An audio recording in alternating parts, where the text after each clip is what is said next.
Welcome to HR Minutes, a presentation of the South Carolina Chamber of Commerce.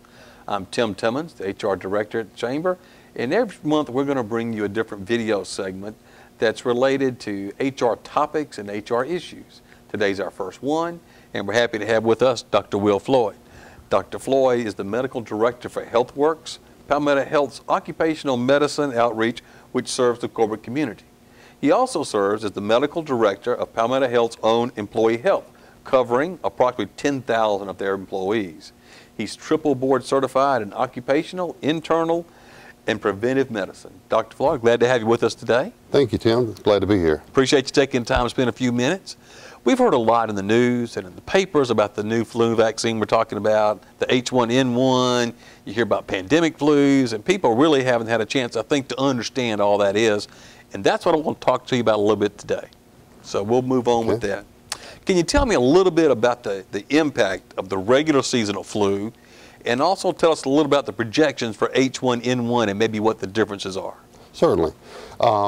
Seasonal flu affects about 10 to 20% of the American population every year, and results in about 36,000 deaths and about 226,000 hospitalizations. A lot of people don't realize that it has that dramatic of an impact on our society.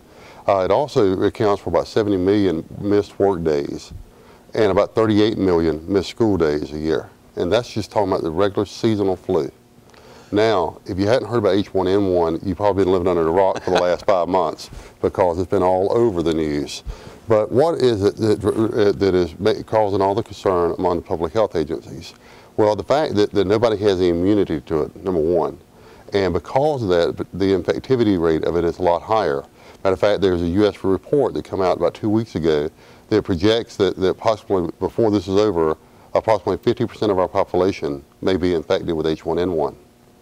Now that has huge consequences for our public health, but also for our economy as well, as absenteeism rates could hit as high as 40%.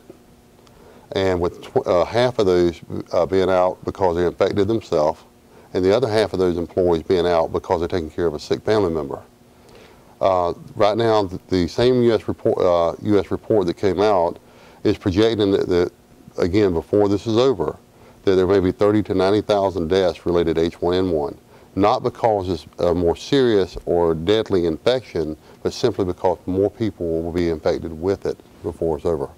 Dr. Floyd, let me ask you a little bit about business. Of course, we represent business. That's what we do. We're a member-based organization, and we get asked a lot from our members what they can do now to help prepare for the flu pandemic or the flu H1N1, what kind of business preparations they can do.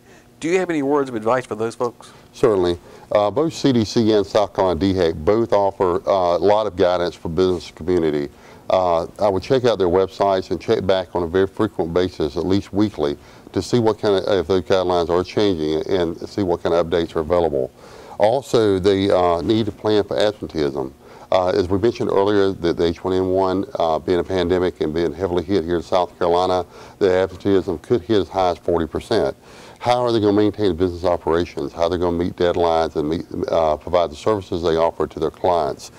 They need to plan for what would happen if schools or daycares closed. How would that impact their businesses?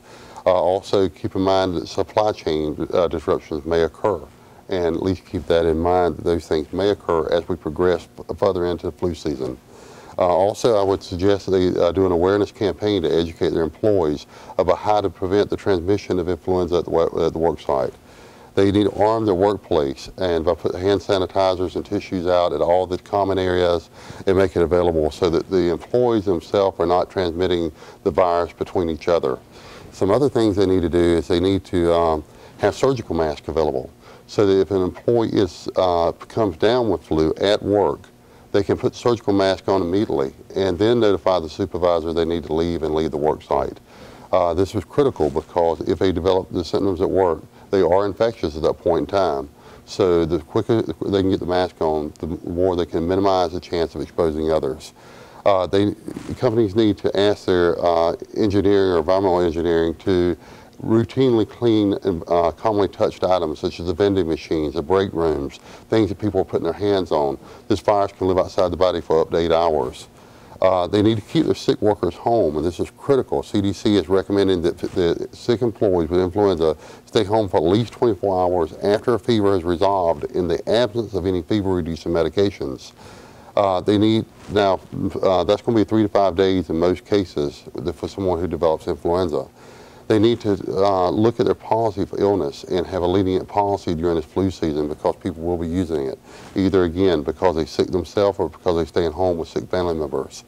The CDC guidance recommends they do not require a doctor's excuse if they have influenza-like illness. And the reason is because the doctor's offices may be overwhelmed with people who are sick, and for going for the purpose of simply getting a doctor's excuse may overburden the system. The companies need to look at their leave policies and have flexible leave policies. Again, send sick workers home. And don't forget about contract workers, temps, or vendors. These can be like Trojan horses, because if you do everything for your workforce, having these people come in among your workforce who are sick can bring the infection into your work site. Some additional options to consider as we get into the influenza season, and if this becomes as bad as some public health officials anticipate, is to cancel face-to-face meetings, do more conference calls. Normally those meetings are the decision makers and leaders of the organization, and certainly if one of them comes down with influenza, you don't want them transmitting it to everyone and taking everyone out. So if we get more into the season, they may want to consider again conference calls or video conferencing as opposed to face-to-face meetings. Some other things to consider is spacing workers further apart, doing social distancing, staying away so that you're not so likely to get the infection if the other person is infected and don't know it yet. Work from home strategies, be thinking about that. If my workforce gets hit really, really hard, who can work from home? Cross-train personnel to perform critical functions. And some companies are actually advocating stop shaking hands. Dr. Floyd, can you tell me about HealthWorks? And I understand they offer flu shots for employers. Can you tell us a little bit about that? Certainly, we do offer them, and we get throughout the state. If anyone's interested, then call Danny Higginbotham at 803-296-3375 to find out more information.